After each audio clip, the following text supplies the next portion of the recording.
शकटाल ने शांत भाव से पद स्वीकार किया, पर उनके भीतर अब भी प्रतिशोध की ज्वाला जीवित थी। उन्होंने निश्चय किया, समय आने पर वे नंदवंश को उसी अंधकार में डुबो देंगे जहां उनके 100 पुत्र मारे गए थे। मंत्री शकटाल के वापस पद पर आने से दरबार में सब कुछ सामान्य दिखने लगा। वे पहले की ही तरह कुशलता से राजकाज चला रहे थे और राजा नंद उन पर पूरी तरह निर्भर थे। लेकिन यह सब एक दिखावा था। शकटाल का असली लक्ष्य नंदवंश का विनाश करना था और वे हर दिन उस सही अवसर और सही हथियार की तलाश में थे जो उनके इस संकल्प को पूरा कर सके। उधर वररुचि इन सभी घटनाओं को करीब से देख रहे थे। उन्होंने राज दरबार की चमक धमक, राजा का अन्याय, एक निर्दोष मंत्री की दुर्दशा और फिर स्वार्थ से भरी क्षमा को देखा था। इस सब ने उनके मन में संसार के प्रति एक गहरा वैराग्य भर दिया। उन्हें यह राजपाट, पद और प्रतिष्ठा सब कुछ व्यर्थ और क्षणभंगुर लगने लगा। उन्हें अपने जीवन का कोई उच्च उद्देश्य महसूस हो रहा था जो इस मोह माया में फंसकर पूरा नहीं हो सकता था। एक दिन वररुचि ने एक दृढ़ निश्चय किया। वे महाराज नंद के पास पहुंचे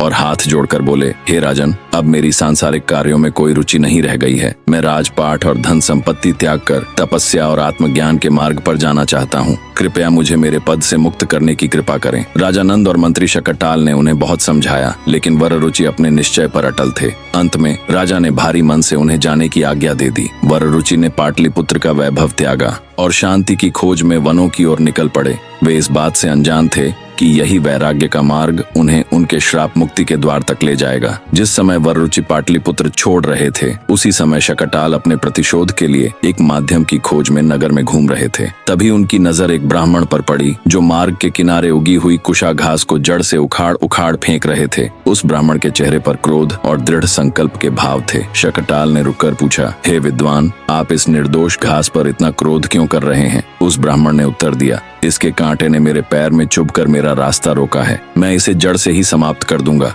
ताकि यह फिर कभी किसी के मार्ग में बाधा न बन सके। यह सुनकर शकटाल समझ गए जिसमें किसी भी समस्या को जड़ से मिटाने का संकल्प और क्रूरता है। उन्होंने उस ब्राह्मण से उसका परिचय पूछा। वह ब्राह्मण विष्णुगुप्त थे, जिन्हें दुनिया बाद में चाणक्य के नाम से जानने वाली थी। चाणक्य भी राजा नंद द्वारा किए गए एक अपमान का बदला लेना चाहते थे। शकटाल को अपना हथियार मिल चुका था। वे चाणक्य को अपने साथ ले गए और नंद वंश को उखाड़ फेंकने के अपने गुप्त अभियान में शामिल कर लिया। इस तरह पाटलिपुत्र से दो राहें निकलीं। एक राह वररुचि की थी जो संसार त्याग कर मुक्ति की ओर जा रही थी, और दूसरी राह शकटाल और चाणक्य की थी जो एक साम्राज्य के विनाश की ओर जा रही थी।